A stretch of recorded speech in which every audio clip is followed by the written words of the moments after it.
Every website has hidden paths, admin panels, backup files, config pages. Most people never see them, but one tool tests thousands of doors in seconds.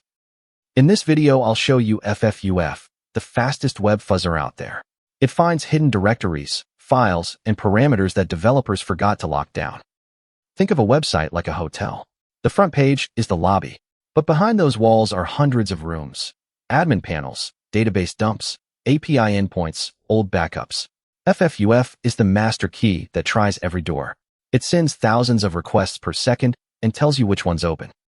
Getting ffuf is straightforward. If you have Go installed, one command pulls it from GitHub, or grab the pre-built binary for your system. No dependencies, no setup. Just download and run.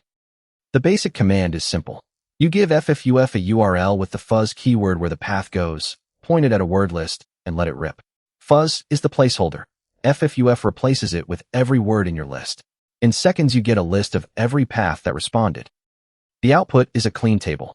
Each row shows the path, the HTTP status code, the number of words, lines, and bytes. A 200 status means the door opened. A 301 means it redirected. A 403 means you found something but you're not allowed in. Even 403s are valuable. They tell you the path exists. ffuf is more than just directory busting. You can fuzz parameters by putting fuzz in the query string.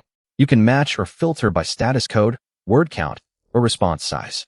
You can set thread count for speed, add headers for authentication, and output results to JSON for further analysis. Security testers use ffuf as one of the first steps in web assessments. Map the hidden attack surface, find forgotten admin pages, discover API endpoints, and identify backup files, all before looking at a single line of code. Only test websites you own or have written permission to assess. Running ffuf against random websites is illegal and can get you in serious trouble. Use it on your own apps, bug bounty programs with explicit scope, or penetration testing engagements. If you want to learn ethical hacking, hit that subscribe button.